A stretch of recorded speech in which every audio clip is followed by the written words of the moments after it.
तुम्ही भाजपच्या उमेदवारांना निवडून द्या, मी विकास कामांचा पाऊस पाडतो, अशी ग्वाही आमदार सचिन कल्याण शेट्टी यांनी दिली आहे। अक्कलकोट तालुक्यातील जनतेने मला एकदा 40,000 मतांनी तर एकदा 50,000 मतांनी निवडून दिले आहे। याची जाणीव ठेवून आपण अक्कलकोट तालुक्यातील सर्व रस्त्यांची कामे युद्धपातळीवर पूर्ण करत असून ज्या पद्धतीने अक्कलकोट शहराचा विकासात्मक कायापालट होत आहे, त्याच पद्धतीने अक्कलकोट विधानसभा मतदारसंघातील प्रत्येक गावाचा कायापालट करणार असून तुम्ही जिल्हा परिषद आणि पंचायत समितीच्या निवडणुकीत भाजपच्या उमेदवारांना भरघोस मतांनी निवडून द्या, मी विकास कामांसाठी निधीचा पाऊस पाडल्याशिवाय गप्प बसणार नाही, अशी ग्वाही आमदार सचिन कल्याण शेट्टी यांनी जेऊर येथील प्रचार सभेत बोलताना दिली। ಯಾವುದು ನಿಮ್ಮ ನುಸ್ತ ಇಲ್ಲೇ ಮಠ ಇಲ್ಲ, ನಾಗಣಸರ್ದಾಗ ಹೋಗಿ ನಾಗಣಸರ್ ಗಡ್ಡು ಮಠ ನಿಧಿನ ಕೊಟ್ಟ, ಅಕ್ಕಲೋಡ್ ನಾಗಣಸರ್ ರೋಡ್ ಮಾಡ್ದ, ನಾಗಣಸರ್ ಹೈದರಾಬಾದ್ ಮಾಡ್ದ, ಹಂಸಗಿದ ರೋಡ್ ಇತ್ತು, ಅಕ್ಕಲೋಡ್ ಹಂಸಗಿದ್ ಮಾಡ್ಲೋತಿದೆ, ಯಾವ್ಯಾವ ಹೇಳೋದ್ರಿ ಇವು ರೋಡ್ಗಳು ಹಂಸಗಿ ಆಚೆ ಗಾವ್ ಐತಿಲ್ಲ, ಹಂಸಗಿ ಆಚೆ ಗಾವ್ ಬಳಸಂಗ ಮತ್ತೆ ಒಳಸಂಗ ಹಂಸಗಿ ಆಚೆ ಗಾವ್ ಯಾಕೆ ನಿಮ್ಮ ಕೈಲಾಗಿಲ್ಲಪ್ಪ ಈ ಜಿಂದಾಗ? ಒಳಸಂಗ ಹಂಚಿಗೆ ಯಾಕೆ ಮಾಡಲಿಲ್ಲ, ಆಚೆಗಾವ್ ಹಂಚಿಗೆ ಯಾಕೆ ಮಾಡಲಿಲ್ಲ? ಇದು ಅಕ್ಕಲಕೋಟ್ ಸೋಲಾಪುರ ರೋಡ್ ಯಾಕೆ ಆಗಲಿಲ್ಲ?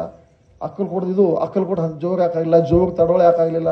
ತಡೋಳದಂದ್ರೆ ಮತ್ತೆ ಏನೇ ಬಿ ಹೋಗಿ ಅವು ಯಾಕೆ ಆಗಿಲ್ಲ ಈ ಜಿಂದಾಗ? ನಿಮ್ಮ ಕೈಲಿ ಯಾಕೆ ಆಗಲಿಲ್ಲ? ಅದು ಹೇಳಿರಿ ಮಂದಿಗೆ ಉಳ್ದದಪ್ಪ ಮುಂದೆ ಮಾಡ್ತೇವೆ ಹಿಂಗಂದ್ರಿ. ಇದು ಇಲೆಕ್ಷನ್ ವಿಕಾಸ್ ಮುದ್ದೆ ಮೇಲೆ ಆಡೋದಿರ್ತದೆ. ನಿಮ್ಮ ಬಲ್ಯಕ್ಕೆ ಏನೇ ಮಾತಾಡಕ್ಕಿಲ್ಲ, ಮಸ್ತ ಒತ್ತಡಾಡೋದು, ಭಯ ಹಾಕೊಳ್ಳೋದು. ನಿಮ್ಮ ಉದ್ಯೋಗ ಹಿಂಗೆ ಇಡಲಿ, ನಮಗೆ ಹಿಂಗೆ ಇಡಲಿ. ಈ ತಾಲೂಕಾದು ಕೆಲಸ ಮಾಡ, ವಿಕಾಸ್ ಕೆಲಸ ಮಾಡ. ಇದಕ್ಕೆ ಪೈಲ ನೋಡ್ರಿ, ಇದಕ್ಕೆ ಪೈಲ ಹಿಂಗೆ ಎಂದೇ ಆಗ್ಲಿಕ್ಕಿಲ್ಲ. ಇಷ್ಟು ಮಂದಿ ನೇತಾ ಮಂದಿ ಕೂಡಿ ಒಬ್ಬನಿಗೆ ಅರೀಚ ನಿಮ್ ಎಲ್ಲಾರ್ದ ಸಣ್ಣವಿದ ನಮ್ದು ಹೋದ್ರೆ ಎಷ್ಟು ಮಂದಿ ತಿರ್ಗಾಲತ್ತಾಗ ನೀವೆಲ್ಲಾರು ವಯ ನೋಡ್ತದಾಗ ನಂದು ಎಂದಿಡ್ದಾಗ ರಾಜಕಾರಣ ಮಾಡ್ತಾ ನಾ ಸಚಿನ್ ಕಲ್ಯಾಣ್ ಶೆಟ್ಟಿ ವಜ್ಜು ಹೊಂಟ, ನಾ ವಜ್ಜು ಹೊಂಟದಾಗ ನನ್ನ ಕೆಲಸ ವಜ್ಜು ಹೊಂಟು, ನನ್ನ ನೇತಾದ ಕೆಲಸ ವಜ್ಜು ಹೊಂಟು, ನನ್ನ ಪಾರ್ಟಿದ ಕೆಲಸ ವಜ್ಜು ಹೊಂಟು. ನಿಮ್ಮ ಪಾರ್ಟಿ ಇಡೀ ದೇಶದ ಗುಳೆಯಲಿಗत ಎಲ್ಲಿ ಕಾಣतलगत ಎಲ್ಲಿ ಹೋದल मुगलिगत। तर यावेळी पुढे बोलताना आमदार सचिन कल्याण शेट्टी यांनी आपण विरोधकांच्या टीकेला विकास कामांच्या माध्यमातून उत्तर देत असल्याचं सांगितलं। ಈಗ ನೋಡ್ರಿ ಅಕ್ಕಲಕೋಟ್ ಊರಾಗ ಏನಾಗ್ಲತ್ತು, ಅಕ್ಕಲಕೋಟ್ ಶಹರ ಎಲ್ಲ ಬದಲಾಸ್ಲತ್ತ. ಸ್ವಾಮಿ ಸಮರ್ಥನ ಊರ ರಸ್ತೆಗಳು ಆಗ್ಲತ್ತು, ಕುಡಿಯ ನೀರಿನ ಮೋದಿ ಸಾಹೇಬ್ ನೀವು ಬಿ ಆಮದಾರ್ ಇದ್ರಿ, ಸಭಾಪತಿ ಇದ್ರಿ, ನಿಮ್ಮ ಮನ್ಯಾಗ ಎಲ್ಲ ಪದ ಹೋಗೋದು. ಕೇಂದ್ರ ಶಾಸನ ಕಡೆ 75 ಕೋಟಿ ಅಕ್ಕಲಕೋಟ್ ಶಹರ ತಂದು ನಿಮ್ಮ ಊರಿಗೆ ಹೆಂಗ್ ಬಂದು ನಿಮ್ಮ ಊರಿಗೆ ಅಟ್ಟವ 12.5 ಕೋಟಿ ನಿಮ್ಮ ಊರಿಗೆ ರೊಕ್ಕ ಕೇಂದ್ರ ಶಾಸನ ಮೋದಿ ಸಾಹೇಬ್ ಅಕ್ಕಲಕೋಟ್ 75 ಕೋಟಿ ರೂಪಾಯಿ ಕೊಟ್ಟರು. ಸ್ವಾಮಿ ಸಮರ್ಥನ ಊರಾಗ ನೀರು ಸಿಗೋದು. ಅಕ್ಕಲಕೋಟ್ ಇಡೀ ಅಕ್ಕಲಕೋಟ್ ತಿರ್ಗಾಡಿ ನೋಡ್ರಿ ನೀವೆಲ್ಲ, ಊರಿಗೆ ಗೊತ್ತು ಸಿಗಲ್ಲ, ಎಲ್ಲ ಕಡೆ ಕೆದರೋದು, ಕೆವಡೋದು, ಖಡ್ಡ ಹೊಡೆದು ಅಕ್ಕ ಊರು ಬದಲಾಸ್ಲತ್ತದ. ಹನ್ನೂಕ್ ಹೋಗಿ ರೋಡ್ ಚಲೋ, ವಾಗದರಿಗೆ ಹೋಗಿ ರೋಡ್ ಚಲೋ, ದುಧನಿಗೆ ಹೋಗಿ ರೋಡ್ ಚಲೋ, ನಾಗಡಿಸ್ಬೇಕು ಚಲೋ.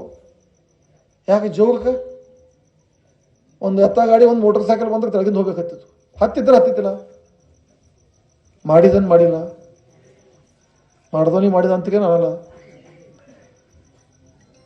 ಯಾವನಿಗೆ ಯಾನ್ ಮಾಡಿದೆವು,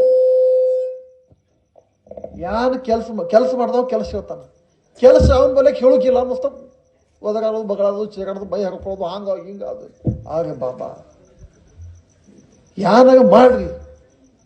ಈ ತಾಲೂಕಾದಂದು ನೀವು ಎಲ್ಲಾರು 4 ಮಾಜಿ ಆಮದಾರ ಕೂಡಿ ತಿರ್ಗಾಡತ್ತೀಗಲ್ಲ, ನೀವು ಎಲ್ಲಾರು ಬಿ ಕೂಡಿ ನಿಧಿ ಗೊಳೆ ಮಾಡ್ರಿ, ನಾನು ಗೊಳೆ ಮಾಡ್ರಿ. ಹೊಟ್ಟಿ ಕಿಶನ್ ಆಡ್ಬೇಡಿ ಎಲೆಕ್ಷನ್. ಇವ್ರು ಹಿಂಗ ಆಮದಾರಗಳು ಭಾಳ ಟೀಕಾ ಮಾಡಿ ನಮ್ದು ಹೆಸರು ಮಾಡಲು ಕರ್ತೃತ್ವ ಮಾಡ್ಬೇಕಾಗ್ತದ. सध्या सुरू असलेल्या जिल्हा परिषद आणि पंचायत समित्यांच्या निवडणुकींचा प्रचार अंतिम टप्प्यात असून आजी माजी आमदारांच्या वतीने मोठ्या प्रमाणात कॉर्नर बैठकांचं आयोजन केलं जात आहे।